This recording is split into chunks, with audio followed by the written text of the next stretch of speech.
All right, the first quality is breathing. We want to be able to relax our breath when we are dealing with a high stress situation. So we want to breathe down in our belly, but I don't want that to be forced. I want this to be a natural thing, because when you're dealing with a toxic person or a stressful situation, that's not a time where you can focus on your breathing, quite frankly. You're in survival mode. What we want to do is practice this movement so that you can actually imagine that you're doing this movement while you're engaging in that stressful relationship or confrontation. So let's move through it first, then I'll teach you a few more nuances about it, and then we'll move through it again. First, I want you to put your feet shoulder width apart. And then don't overthink this. Just pretend you have a stool behind you and you're going to sit down on that stool by gently bending your knees a little bit. I want you to respect your body. This is something that we're not used to practicing. Listen to your body, respond and respect your body. If you feel pain, then you're doing too much. So stand up a little bit more. So it's as though you're just sitting on a stool behind you, and your tailbone is right in the middle of that stool. If you feel a little bit tippy backwards, then all I want you to do is imagine that your toes are growing very long in front of you. Very nice. Now you have a more balanced posture. Even just standing in this nice open posture can have therapeutic benefits. Oftentimes, I find when I'm dealing with the person, it was actually a big surprise to me.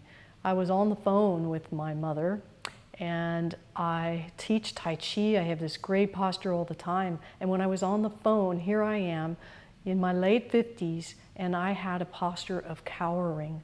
My shoulders were rolled in and I was shrinking on the phone even though she was 1,200 miles away. And so it has an impact on our posture, even on a subconscious level. So just getting in this position, opening up, you're not sticking your chest out, you're just opening up every joint in your body. Feeling like you deserve to make an impression in that room that you're standing in right now. You deserve to occupy that space. And then feel that space all around you. And feel how your body occupies that space. You have the right to occupy that space. Know that. Own it. Value it.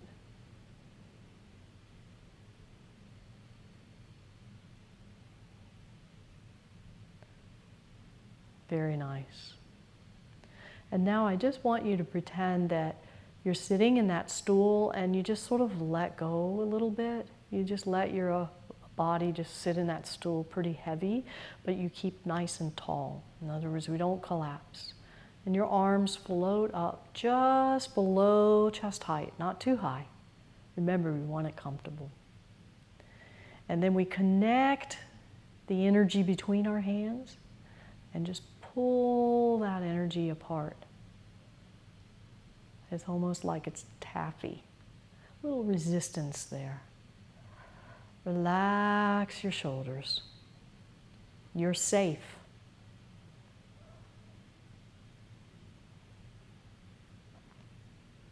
And again, opening. Your elbows are just floating on top of the water. In other words, your elbows aren't up. They're just nicely positioned. It's almost like you have two heavy purses on your elbows. Very nice. And open again, pulling that energy, expanding yourself into that space around you. See, we're so used to shrinking and oftentimes to try to be invisible. or we expand for the other person's sake rather than for our own sake. And in Tai Chi, we expand and expand and expand. We expand our own energy.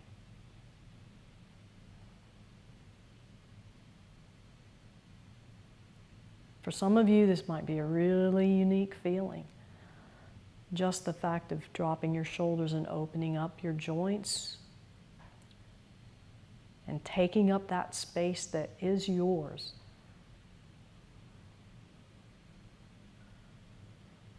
Without feelings of guilt, with feelings of self-worth,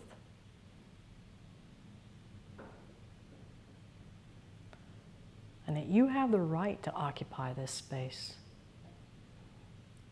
You have the right to expand yourself.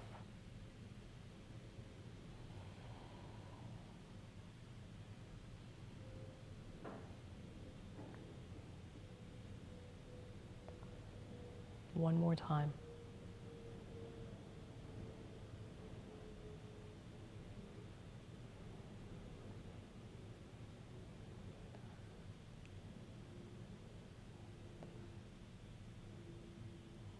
Very nice. And just let go, let go. Let gravity work for you. Yeah.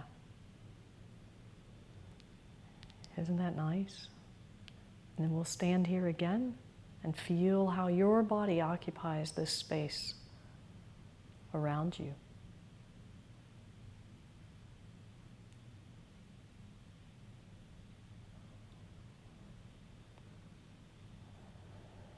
Very nice. Now, how does this relate to breathing? Well, most of it has to do with our posture and our arm position. So I want you to, once again, raise your arms up and then just let them settle down. I'm giving you a side profile. So just let them settle down and then just take a nice, easy breath in. Don't try to breathe a certain way, just breathe in. And now, by contrast, go ahead and raise your arms up above your shoulder height. And you can press your wrist forward a little bit, bend your joints rigidly, which is pretty much how we've had to protect ourselves. And now take a breath, and you can feel that the breath is up high in your chest. And that's where we don't want to breathe. That's where we tend to breathe, in our flight or fight. So our posture can help us to drop our breathing down and trigger the parasympathetic system, which is the opposite of flight or fight. And so if you just simply soften your joints and bring your arms down to a comfortable level and soften your joints, bend them, flex them a little bit. Then we have flexibility. We can move, we can respond to the situation without getting hurt. If our joints are locked and rigid, then we're going to get hurt and the power comes right back at us. So the challenge here is, how can we become soft, rounded, letting the incoming roll off of us? Well, the first step is to soften yourself, your joints. Your posture is upright. You're commanding by filling the room.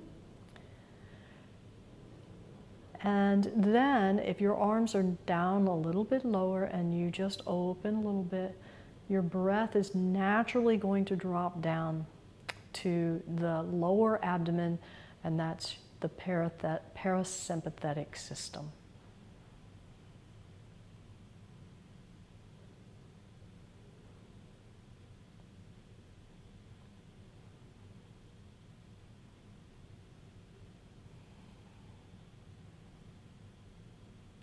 And then let gravity work for you. We work too hard.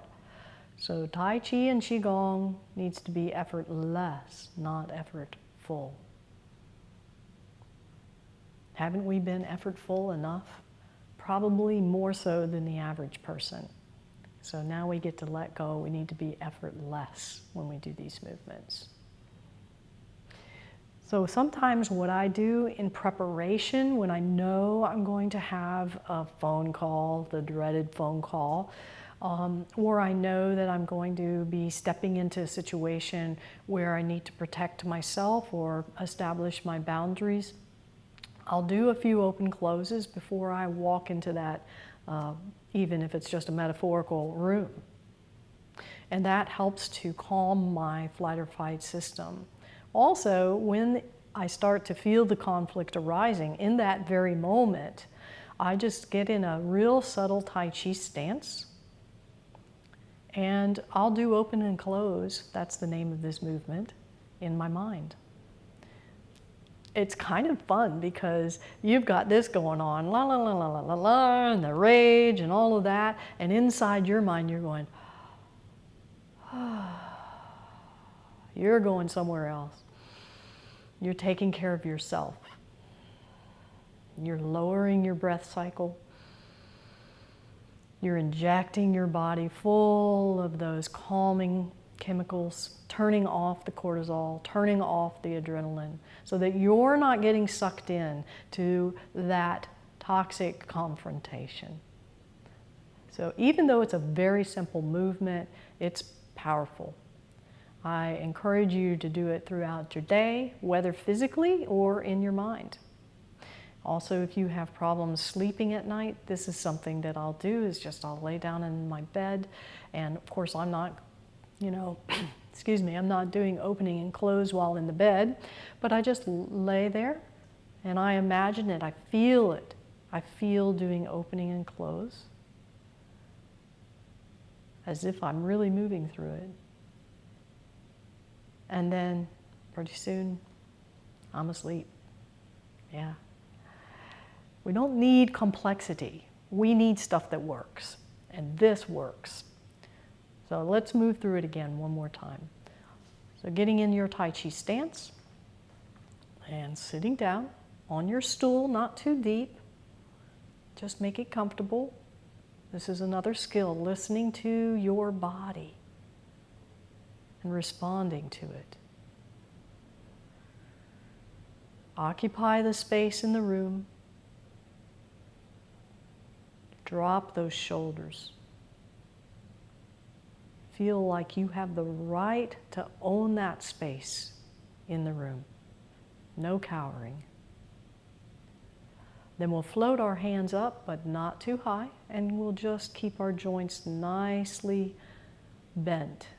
Elbows are heavy, and pull that energy, and as you do, you feel yourself expanding, filling the room more and more and more.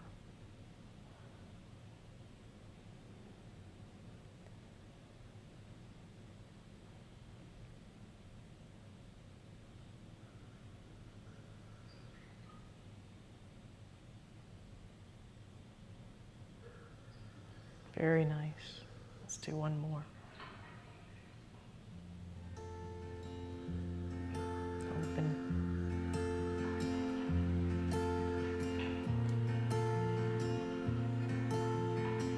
And let gravity work for you. And let those arms sink down.